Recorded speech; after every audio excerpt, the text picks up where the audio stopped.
right. We are live on Facebook. Thanks, Brent, for the reminder. Sure. So many things to remember every month. It is. All right. Looks like we've got a few people still coming in from the waiting room.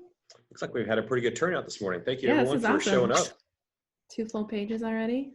David, you're a good draw. Love to see it. I wish I could take the credit. I don't think it's been a pretty big team effort here. 1 second. Good morning, Steve Davis. How are you, sir? Good morning, everybody. It's nice to see all these friendly faces. I didn't have anything better to do on 9 o'clock on a Wednesday morning. And I really enjoy hearing from all these entrepreneurs and everything that's going on in town. It makes me kind of feel connected when I'm so disconnected right now. It's tough. Glad to have you here. Good morning, Marty. How are you this morning? Hey there, doing great. Sheltering in place from Buena Vista, Colorado. Oh, excellent. That sounds lovely. I thought maybe you could at least turn the screen and show some mountains if you've got a view there. Let's see. Well, I guess probably too bright.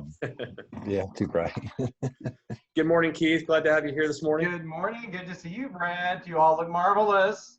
Appreciate that. Looks like we got Brian. Wow, Keith, do you want to get on a Zoom call with me every morning at 9 a.m.? I love the energy. This is your right man now. Good morning, Jeff. How are you this morning? Good morning. How's it going?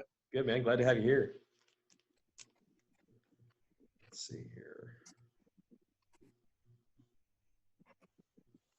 I think Evan is running our visitor room here, so bear with us as we get everybody in. I think we should be good to go if you guys are ready to get started. I've got one person waiting. I'm not sure they are on our list or not there, Evan. You see, oh, I think you found them all. Okay. Susan, you're up. You're still muted, darling. Sorry. Gosh. Too many Zoom meetings. Thanks, You Brent. still look fabulous. Still look fabulous. Thanks, You sound Pump Up team. fabulous too. Thanks, guys. Thanks, everyone, for being here this morning for our August 1 Million Cups event, virtual yet again. I think this is month five of virtual 1 Million Cups meetups for us. So really glad to see the turnout this morning. I know a lot of us have Zoom fatigue, so it's just really great to see you guys showing up anyway for what's going to be a really exciting 1 Million Cups event. I think we have probably quite a few 1 Million Cups first timers. If you are one, you can raise your hand or give us a clap shout out with your Zoom reactions. So I'm guessing quite a few first timers that are here today because of the Startup Space launch. So we'll just do a quick rundown of what 1 Million Cups is and hopefully incentivize you guys to not be first timers when you come back next month. So 1 Million Cups is a national organization managed by the Kauffman Foundation out of Kansas City. And the goal is to connect entrepreneurs and entrepreneur support organizations all around the country on Wednesday mornings at 9 a.m. over 1 million cups of coffee. So our Oklahoma City chapter, we've been running here for 4 or 5 years. We meet the second Wednesday of every month at 9 a.m., usually at Starspace 46 over coffee and donuts. But here we are, potentially ongoing in the future with our 1 Million Cups virtual events. That being said, we do kind of want to mimic our in-person experience, which is that we meet over coffee and donuts. So we have some really great sponsors that are doing coffee and donut gift cards that we're going to do a giveaway for at the end of today. So shout out to Rack 59 and to Cox for being our donut and coffee sponsors. Look at them holding their gift cards up to the screen. I love it. So we'll do that at the very end. We'll ask a question from today's presentation. The first person to type the correct answer in the chat will win the gift cards. So other than that, today's format is going to be a little bit different. If you've been here before, we usually have 2 entrepreneurs that speak. Today, we're just going to have 1 because this is part of a broader day of events. It's really exciting. So we're going to have a 12 to 15-minute presentation. We'll have opportunities for Q&A with the speaker afterwards. But I'm going to hand it over to one of our other organizers, Stacy, to talk a little bit about today's launch and other events going on. Great, thanks, Susan. Thank you guys all for being here. We're really excited to have you, not only as part of 1 Million Cups, but also as part of today's launch of the Launch OKC Metro part of Startup Space. So David's going to be telling you a lot more about what Startup Space is and how it's going to help the OKC Metro entrepreneurial ecosystem.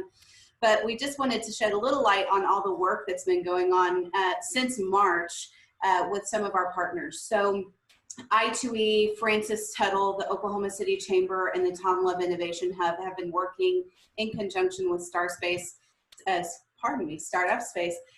since March to kind of launch this platform in our area. So today's our first kickoff launch event, starting with 1 Million Cups here at 9 o'clock. David's going to be telling you the Startup Space story and how it helps communities like ours.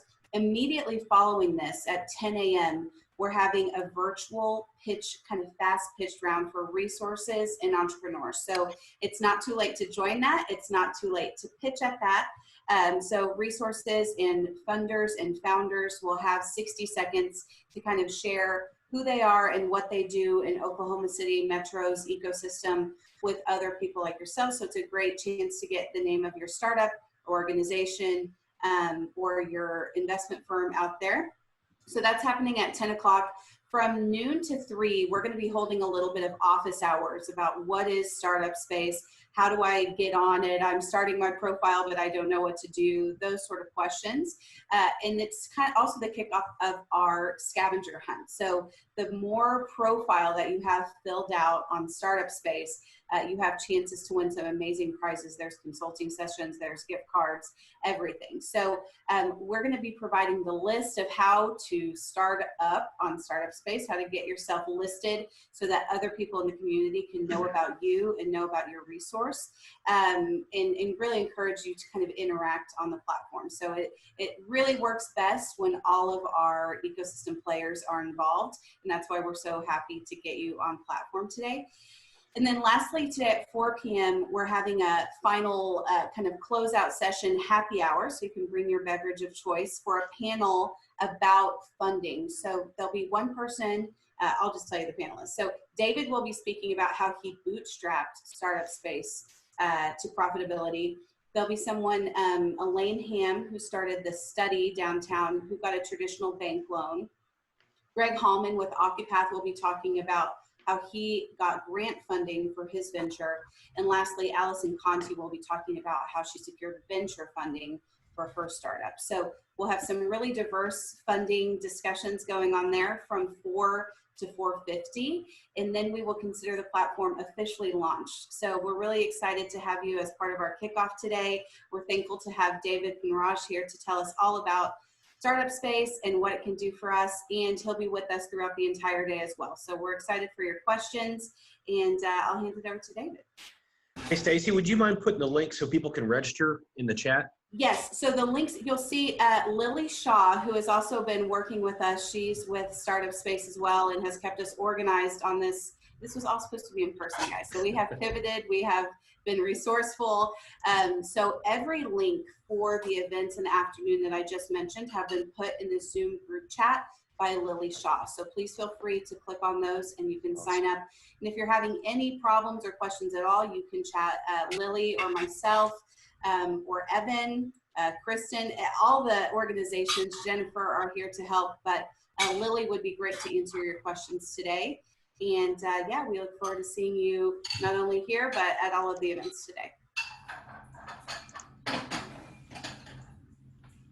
All right. And with that, we'll turn it over to David. So feel free to share screen and take it away. Awesome.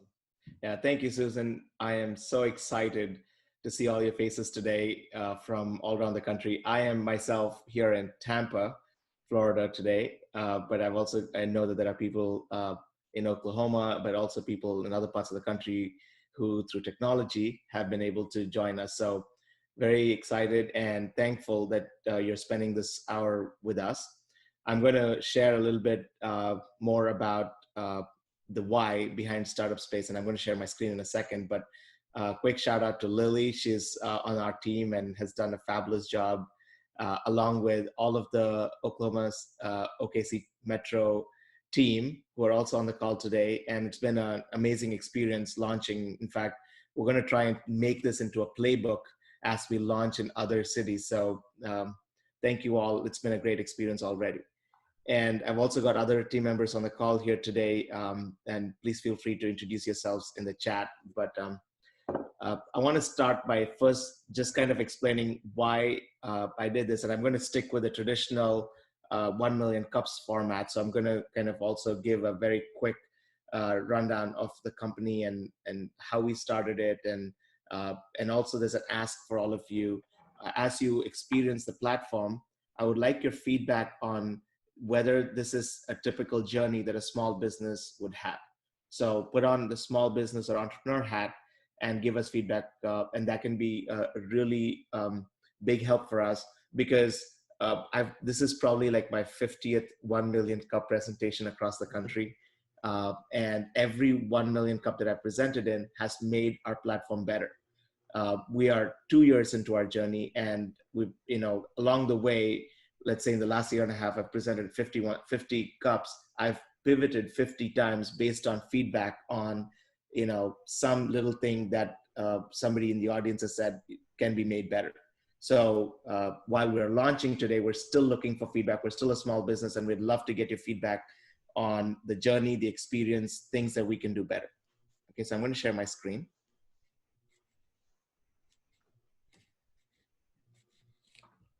It should be up in 1 second.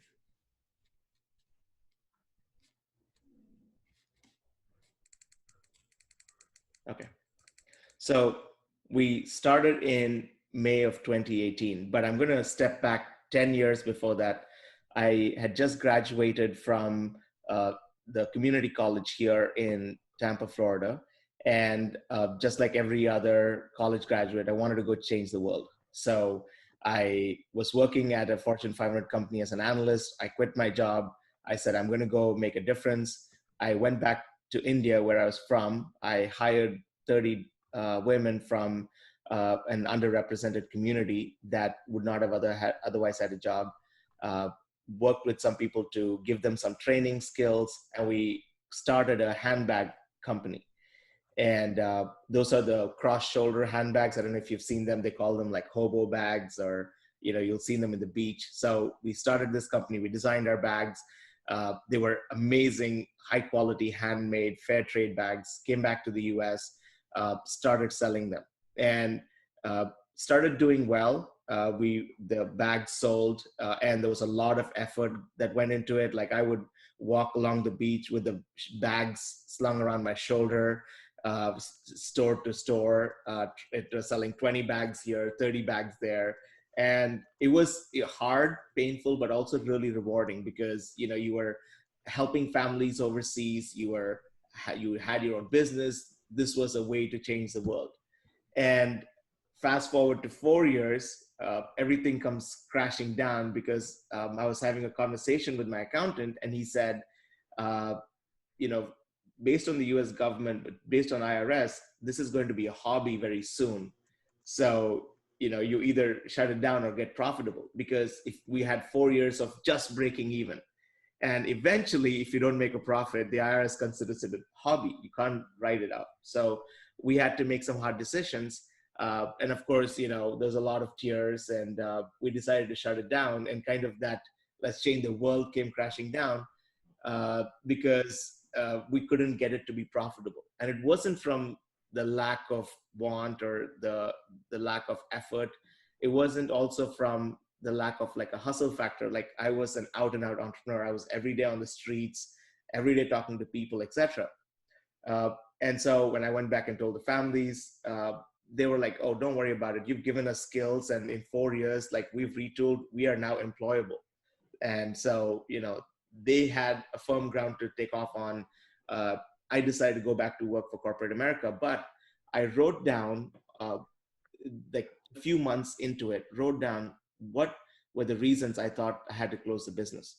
Because I said, if I spent 4 years of my life and over $100,000 invested into this business, the very least I should write down why this failed.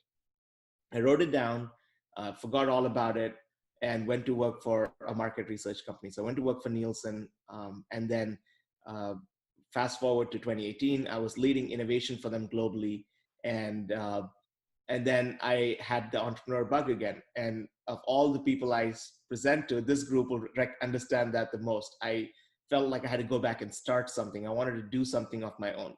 So I went back to that list of the reasons I had failed, and I looked at it. The thing that stood out the most of all of the reasons was about a few months after I'd closed, I found out all of these resources in the community that I wasn't aware of. There was a local SBDC that I could have gone to. I could have gotten an SBA grant. I could have gone and talked to the local incubator. There was a local meetup that I wasn't aware of that helped founders get off the ground. I didn't know about 1 million cups. There were all of these resources in the community that I could have used to launch my business that I didn't. And I was shocked because I am an entrepreneur and this is what I do for a living. I go make connections, and I still wasn't aware of what was around me. And so I told myself there had to be a better way to be able to connect the community so that people like me who might have blinders on for good reason, right? Because we have to sell the product, we have to ship the product, we have to make the product, we have to do customer service. So we've got blinders on to execute every single day. But in the middle of that execution, we might lose connection with the things that matter in the community. So how do we connect entrepreneurs to resources in their community better? And so that was the starting point for this business, was how do you help that single mother that had to choose between going to a meetup or putting her kid to bed, and give her the luxury of putting her kid to bed, getting back to her desk, and still being able to plug in to her community. How do you do that? And so from there came about Startup Space. And I'm going to tell you the story of Startup Space today. And I'm going to breeze through this presentation only with the hope that we can actually turn this into a discussion right after this. So give me 1 second. Let me advance my slide here. Okay, so view this from the perspective of a small business. And the question is, will this be a useful resource for you to start your business? So when I first launched this business, something really strange happened. So I launched this platform that connected entrepreneurs to resources. And like we tell all our entrepreneurs, I went and started telling everybody about this. So I went to 1 Million Cups here in local St. Pete. And then I started traveling around the country and just talking at 1 Million Cups about this platform. About 3 months into this journey, people would start walking up to me after the presentation and tell me, we love what you're doing, but this is what we want to do. And these are the organizers of the 1 Million Cups. So I would present and they'd say, no, this is what we want to do. And so it struck me that there were a lot of people who had the same objective. So I said, okay, instead of creating a platform where we're trying to connect entrepreneurs to resources, why don't we give this to the people who already have this as their mission? So the opportunity is that in every community, there are people that are siloed and they want to be able to connect. So from having a platform that entrepreneurs connected to resources, we pivoted slightly based on feedback from 1 Million Cups and actually made the platform as a white label. So communities that are already trying to connect could use the platform to connect with their audience. And so the solution was creating a platform that provides access to resources, that can connect all of the entrepreneurship support organizations and the service providers, and then give us measurable data. So one of the things coming out of my work at Nielsen was that through good data, you can tell powerful stories. And when you can tell powerful stories, you can make things happen. In this case, you can unlock philanthropic support. In the case of market research, you can get ad dollars, or you can get FMCG or these retailers to spend money. But data is powerful in helping motivate actions. And so we said from the very beginning, we would build data into our platform. And this platform is a living, breathing community. And I would welcome you to join the OKC Metro platform that we're launching today with our partners in OKC, and get to experience this 24/7 community that they've put together of people just like you, along with resource providers, investors, other entrepreneurs in the platform that can help each other. and have this 24/7 live environment, which through COVID has kind of magnified the need for this connection. While we're all still at our homes, we still crave the connection. We're all here at 9 a.m., 10 a.m. in our mornings talking to each other because we still crave that connection. And how do you help minimize the interruption caused by these forces or by the inability to connect in person? How do you help alleviate that by being on a community together?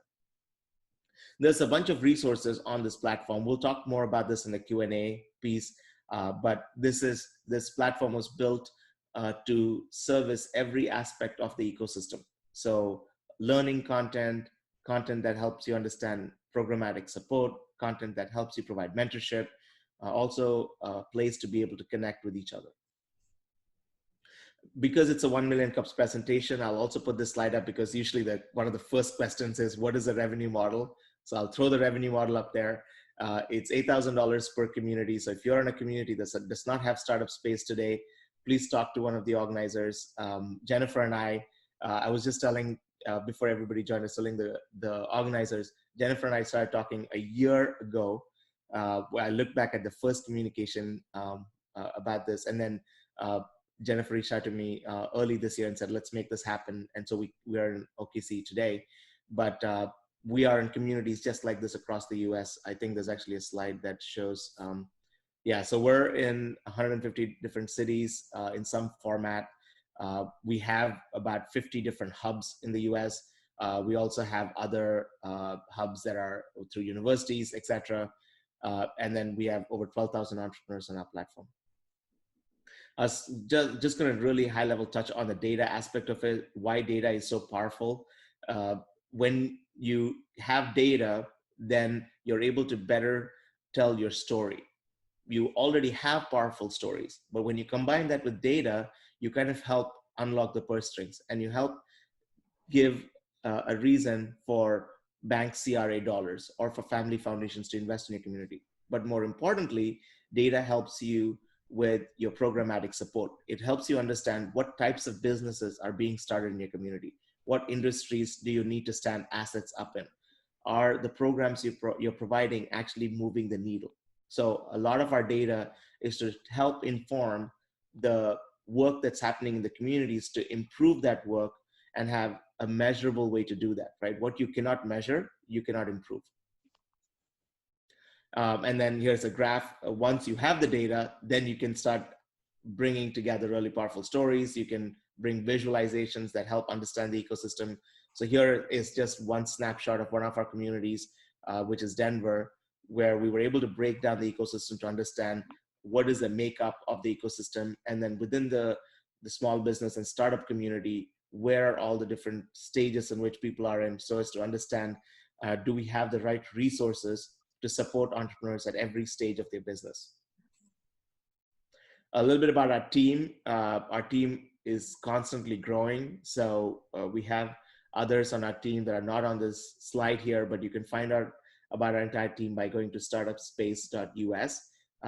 But we definitely have Angela, Mackenzie, and Lily on the call today. So if you want to put a quick shout out to them in the chat, you can connect with them. You can also find out about our entire team on startupspace.us. And so I'm going to stop here and open it up for questions. But again, the ask is this journey something that would be meaningful and useful to a small business? And I want to thank you again for your time today. Awesome. Thank you so much, David. So for our audience members, if you have a question for David or about Startup Space, you can type questions in the chat or unmute yourself and ask directly. So welcome your questions. David, which resource is normally the most efficient inside an ecosystem? Resource as in like events, resources, knowledge center, or? Yeah, or it's like, oh, there's not very many technical founders here. There's not many investors here. And how does kind of Startup Space show that there's a gap in an ecosystem city? Yeah, absolutely. Great question. So we take the data from the ecosystem mapping. And the first thing we do is actually map it to the different communities of interest. So these are all the different underrepresented communities. And we try to understand, are there gaps in how all of the different communities. So for example, people of color or women or minorities with disabilities or immigrants, we try to map first across all of the underrepresented communities to make sure that there are resources to help everyone. Then we also look at by industry, but within industries, we try to do it based on what that area is known for. For example, we're launching a platform in parallel in Battle Creek, Michigan. There, they have a big food industry because of Kellogg being there. And so there, we do a secondary mapping to understand within the food industry, where are all the startups and what kind of need do these startups have to understand specifically around. So there we have things like commercial kitchens or food trucks or prototyping for early stage product releases. So based on the region and based on the type of industries that are there, we will do like further analysis. The idea at the end of the day is to unlock asset gaps so that we can go back to the city and state governments or to the policymakers and advocate for standing up assets that can better support entrepreneurs.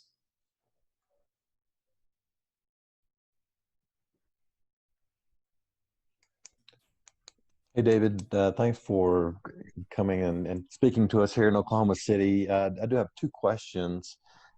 One is, where do you see the biggest benefit, or I guess maybe what industry would you see, if that's the right word, the biggest benefit, like tech, manufacturing, retail, food service? That's the first question. And the second question is there sort of like a startup playbook that you kind of give people, as they join, to say, okay, start looking at this, seeing, here's some potential data sources for you to start capturing your marketing analytics data? Yeah, so absolutely. I'll answer the second question first. So the second question is based on who the audience is. So if you're talking to the providers themselves, then yes, we have a checklist, a 45-day checklist, and then we have a rollout plan that goes with it. So we've been working with the OKC team, and we've actually been following a checklist. So there is a playbook for our organizers. And then if there's time, I'll actually show you the platform and show you there's also a way for individuals to navigate the platform. We are, for most part, we're considered like a utility or plumbing lines. So we don't create programmatic support ourselves. So we're not going to give you like a marketing playbook because there are people in your community that already do that. Our job is to connect you with people that do that so that they can help you navigate that process as a small business. Hopefully that helps answer that second part. And then going back to who does the platform primarily serve, for us, our core audience is everyday entrepreneurs. So we're looking at people on Main Street launching brick and mortar stores. We're looking at solopreneurs working from their garages. We're looking at the small businesses that get started every day. We are a platform for everyone. So we also have clients that have high-tech startups using our platform, but we are not like a pipeline for investors. We're not here to help high-growth startups because the high-tech and high-growth startups need a different support network that has, an incubator or an accelerator or an investor community working with them. We still provide resources for them, but more broad-based resources around connecting you to the investor community, and then you take it from there. Our goal is to actually support everyday entrepreneurs that are launching businesses and giving them a simple way to connect with their community. Hey, David, it's Brent with Rack 59. A quick question for you about, from a community partner standpoint, who do you find are your typical partners that help the platform accelerate into the community? Are those the chambers of commerce? Are those large potential sponsors who have a direct influence into the startup community? And the second I would ask you, is there additional revenue opportunities for the platform in a community, helping to connect those resources, and is there value in that as well? Yeah. So on the first piece, looking more broadly, and I'll just stop sharing so I can see all your faces. So looking broadly at the platform, if you I'm just trying to think of, in terms of the second question, in terms of the revenue opportunities. There are revenue opportunities, but for us, we want to keep it really, really simple. So maybe down the road, there are opportunities to further collaborate, but we are signing about a client a week right now. So we're growing at a pretty fast clip. So we are not really trying to create additional streams. Down the road, we've thought about like spinning up, because we have different pillars broadly, if you think about it. We've got, and our primary audiences are economic developers. So for economic developers, the pillars are entrepreneurship, workforce development, talent retention, placemaking, or talent attraction, bringing companies in, etc. We've addressed entrepreneurship. The second piece here is workforce development. So we have some tools for workforce development, but not a fully thought out process on our platform. And then of course, placemaking and site selection, all of that stuff. Those are all things we can spin off as additional revenue opportunities, because the client is still the same client. And you give them one great experience, you bring out a second product, they're like, yep, you gave us a great experience here, we'll pilot this, right? So there's an immediate revenue stream there. But within entrepreneurship, we don't look to monetize beyond the fact that we've provided a platform, because we can be in 150 cities in the US, and for us, that's the motivation. And looking at it long term, one of the things is we are working with people like Victor Wang from, he previously led entrepreneurship for Kaufman, thinking about what does the future of cities look like. And our bet is that the small business community has usually been underlooked in terms of economic impact or forecasting economic recovery. And so our bet is to bring that data to the forefront to show that if you invest in the small business community, it'll have long-term impact, and you don't need to bring Amazon HQ2 to really have that growth. So that's kind of the evolution. That's the second question. On the first piece, on who is the best partner to help move this forward, we look at all of what we call first step resources. Where does an entrepreneur start the journey in a community? It could be at the local library. It could be with a local SBDC, or they go to the local SCORE chapter. They might go to a local co-working space. So we go to all the first step resources and we connect with them and make them feel really comfortable using the platform. So when people come into that environment, they have Startup Space as a resource. And pre-COVID, we would do things like we would give them a handout with the QR code. You can simply scan the QR code and get in, and you'd have like a little set of features on things that you could do on the platform. We'd have vertical banners in a library that when you walked in, you would see it right there. So, we will evolve with the times, but we work in every city very closely with all of the partners. And that's why our model is really simple. You only need one check writer. We don't sell multiple times within the same city, because through that one check writer, we connect all of the different ESOs, equip them with the best way to be able to connect to their audience. And then through them, we get into the city. Thank you.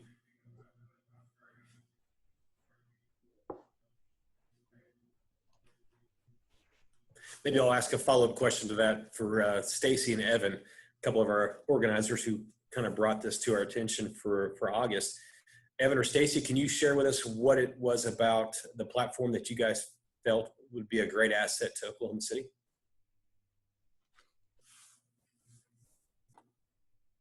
Sure, I can start and then Evan can pop in. So we were really excited to be able to kind of see where there were gaps in the ecosystem. So what we were doing well and what we weren't doing well. We have some entrepreneurs that needed certain resources that simply didn't exist. And would this help us direct our energies towards those people? We also saw, I know it wasn't specifically built for high growth entrepreneurs, David, but we saw it as an opportunity to have every startup in the OKC Metro on platform to say, really, how many companies are operating here? How do we get more companies to come to the OKC Metro area? And how do we make sure that, the needs and the resources for everyone from kind of a Main Street entrepreneur to a high growth entrepreneur are documented on one single platform? I think that sometimes we're a little bit guilty of some siloing, and this seemed like an opportunity to get everyone on the same page So we're really hoping that all resources and all founders and all ecosystem builders really fill out their profile so we can get a really good, complete picture of what the OKC Metro ecosystem looks like. Yeah, and I'll follow on what Stacy said by kind of adding 2 points. So perception is reality in terms of startup activity. And we as a community really don't have a single place to showcase everything entrepreneurship, whether it's the companies, the individuals, the mentors, the capital, or the startup development organizations like I2E, like the Thunder Launchpad, that support all of these people starting businesses. And so, as we try and tell our story and paint our picture as a community, we really see this as a platform for entrepreneurs, but also as a tool to say, look at everything going on in Oklahoma City. You can start a business here. You can raise capital here. You can find world-class mentorship here. And it's a simple tool that really allowed a bunch of people to pile on and collaborate in building it.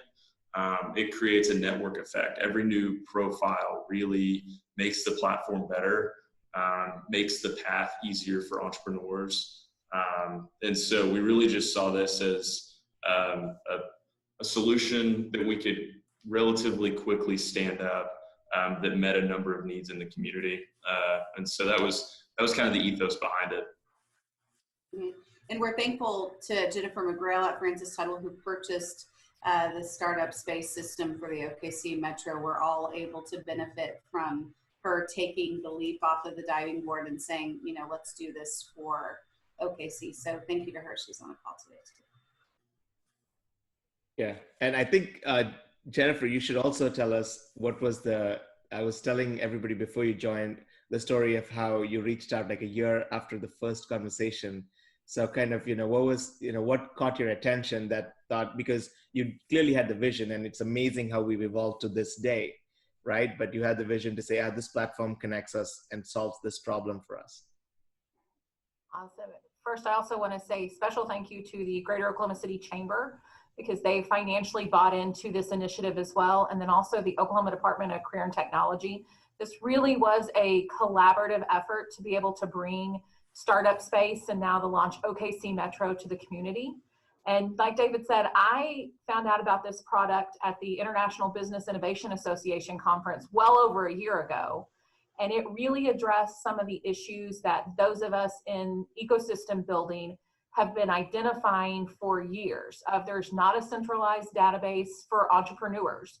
And that also means those of us that work with entrepreneurs, we have, I had a list, Evan had a list, Stacy had a list, Kristen had a list, but none of the lists were all the same. And so we said, there's got to be a better way to do this.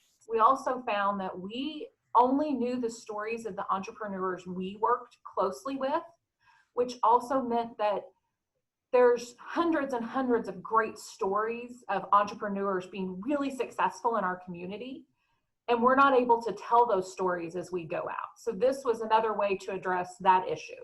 And so we really said at Francis Tuttle, this is something that we can do to push entrepreneurship in the Oklahoma City area forward.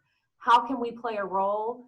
And then who can we bring to the table to collaborate on? And so we've got the 4 initial partners, and we are so excited to bring everybody else along with us to partner and start building collaborative efforts within the Oklahoma City area. I think the one thing we haven't mentioned is this just really isn't Oklahoma City proper.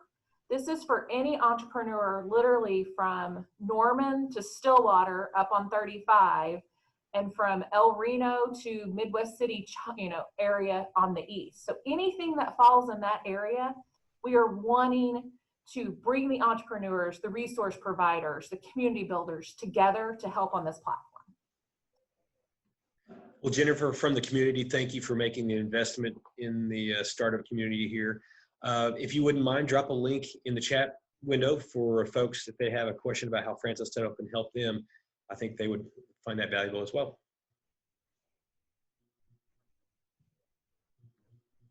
Hey, David. I've got a couple of questions that kind of go together. Can you talk about, for cities that are using the platform really well, what are the things that they're doing? How's that working? And then kind of simultaneously from the user's perspective, is this something you see like people should be checking every day? Is it something that is just kind of like a job board that they already need something? Or what does it actually look like to be a user? How should people be engaging with it? Absolutely.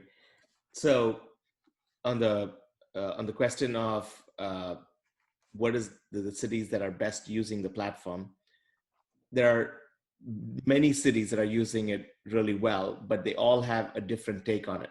And so when we launch, we tell all our partners, find that one utility that you're going to be providing to your community. The reason we use the word utility is we kind of equate it with your banking app, right? If you have an ugly looking banking app or a banking app with bugs, you don't care. It has your money, so you will log in and you will make sure your money is there and you'll interact with it.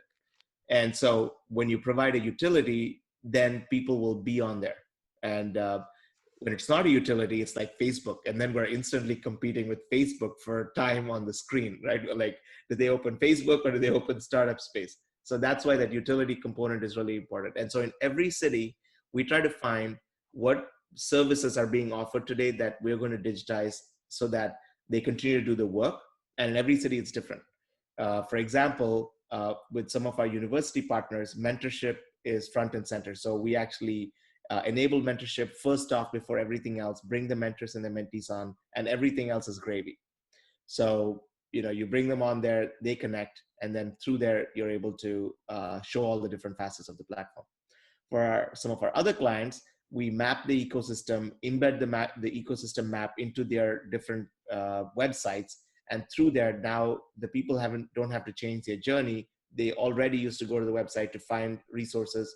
They'll go there, and then we measure the number of clicks in terms of the reach of their website and their resources. We have others that run incubator programs. And so we first launch with the incubator program, and then from there, we are able to take this forward. So the different communities that use us really well have identified that one utility and are driving that forward, and everything else is gravy.